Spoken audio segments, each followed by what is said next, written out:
Jadi imam itu syaratnya bukan hanya lulus jadi juara, punya hafalan Quran, juara qiraah langsung jadi imam.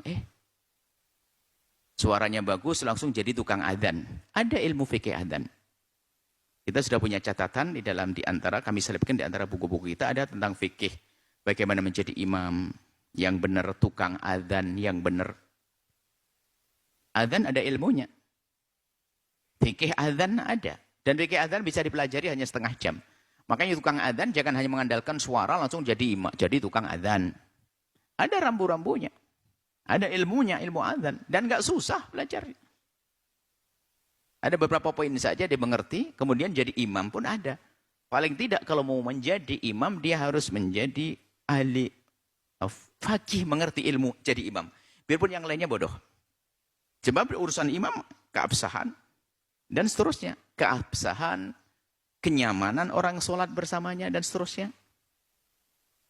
Adab-adabnya menjadi imam ada. Jadi kita rindu bahasanya yang sudah kita mulai, ini ada diklat, nggak usah macam-macam, diadakan pengurus imam masjid, tukang adzan di seluruh kabupaten mana, berkumpul untuk belajar 1 jam, fikih sholat berjamaah, menjadi imam, dan fikih adzan.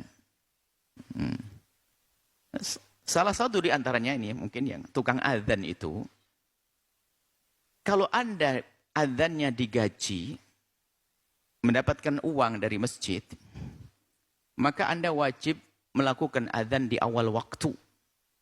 Karena adzan itu ditunggu oleh orang satu kampung, ada yang pengen pergi dan sebagainya, pengen tidur, ada orang sakit, pengen sholat, minum obat dulu dan sebagainya. Maka di saat tukang adzan menunda dari awal waktu, haram gajinya. Ayo.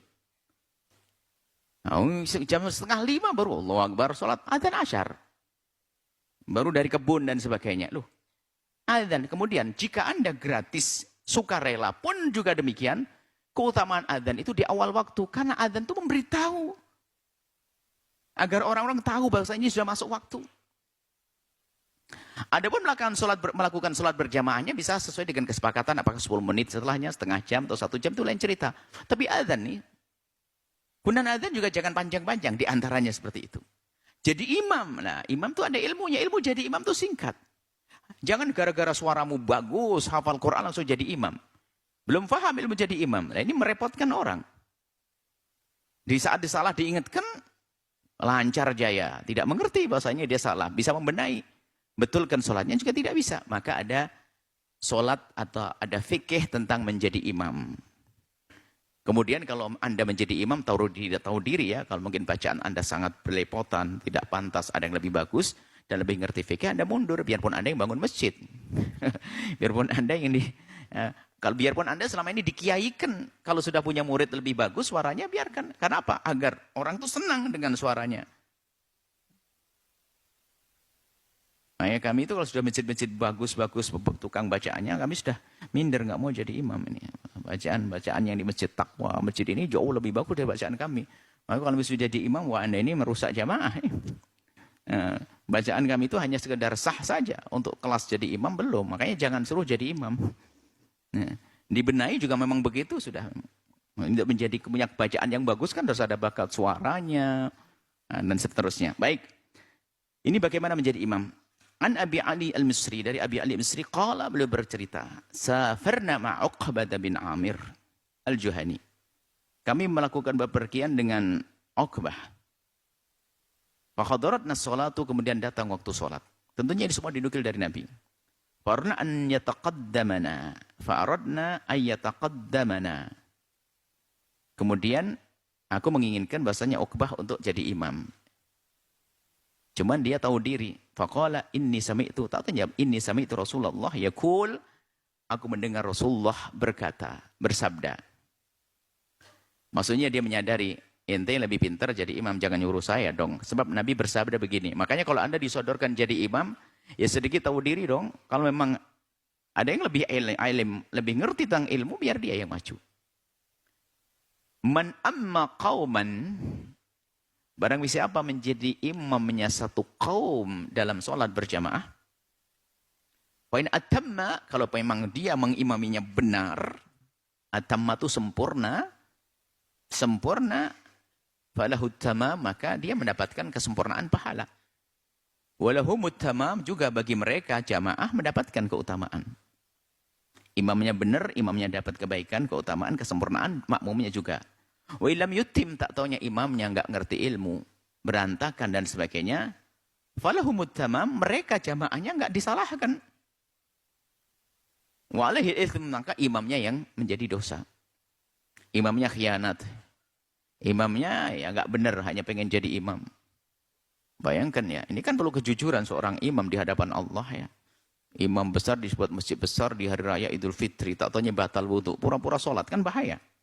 Karena terlanjur jadi imam kan gak enak. Atau apapun. Atau tiba-tiba salah. Dia harus betul-betul jadi imam ini benar-benar harus ngerti ilmunya.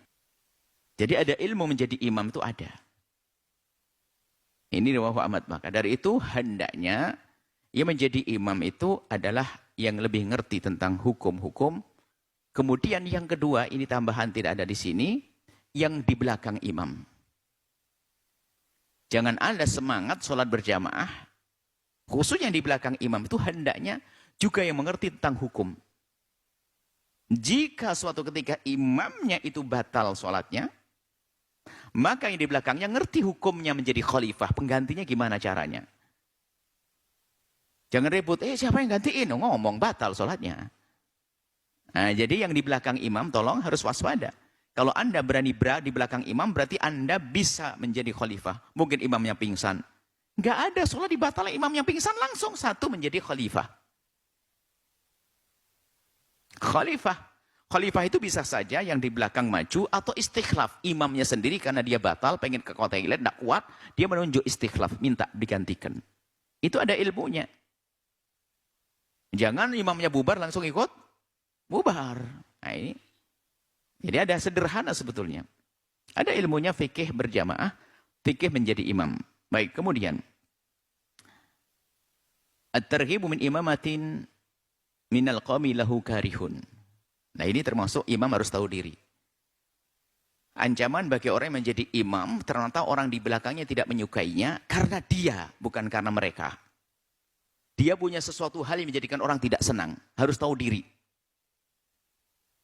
Kalau ada orang tidak senang kan bermacam-macam. Karena dengki, karena benci kan bisa saja. Bukan urusan mereka. Maksudnya, jika Anda punya sesuatu yang menjadikan orang tidak senang, jangan sok pengen jadi imam. Punya masa lalu yang kelam. Memang orang Allah maha pengampun. Tapi kan tidak semua orang tahu tobatnya. Jangan sampai sholat di belakangnya. Oh ini pemabuk. Nah pemabuk bisa ahli surga. Semakin mengatakan hadis mursal ini adalah musnad. Baik, kita terlepas dari itu. Kita baca dulu. Thalathatun. 3 orang la yaqbalullahu minhum, Allah tidak menerima dari mereka sholatnya. La yaqbalullahu minhum sholatan. Allah tidak menerima sholatnya 3 orang. Wala tas'adu ila samai, tidak akan melambung, tidak akan diterima. Naik ke langit maksudnya ke tempat mulia, maksudnya tidak diterima. Wala tujawizu ru'usahum, dan tidak melewati kepalanya.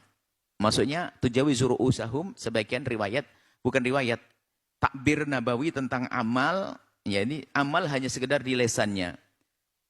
Kalau pemahaman hanajir tenggorokan. Ada orang ngomong banyak tapi nggak masuk ke hati. Omongannya hanya omongan di berputar di otaknya, la yatajawazan hanajiri, tidak dirasakan oleh hatinya. Ilmu yang tidak manfaat. Ada amal tidak melampaui kepalanya, hanya berputar-putar pada dirinya. Jadi nggak diterima. Maksudnya adalah tidak diterima oleh Allah. Solat yang tidak diterima oleh Allah, pertama adalah rajulun amma qauman, satu orang menjadi imam bagi satu kaum, wahum lahu karihun, tapi kaum itu tidak senang dengan orang ini karena perbuatan dia. Karena memang orangnya adalah orang yang tidak layak menjadi imam, bikin orang kesel. Wa rajulun shalla ala janazatin wa lam yu'mar. Ada orang salat jenazah tidak diperintahkan. Ini ada penjelasannya. Jadi begini. Sholat jenazah itu yang paling berhak pertama dan utama adalah ahli warisnya. Jadi orang lain tidak boleh langsung, aku jadi imam biarpun kiai gede. Harus diizinkan atau diminta oleh ahli warisnya. Sebab dia yang lebih berhak untuk menyolatinya. Nah ini, tiba-tiba ada orang langsung jadi imam. Kecuali diizinkan, silahkan jadi imam. Ini babnya beda. Yu'mar berarti diperintahkan.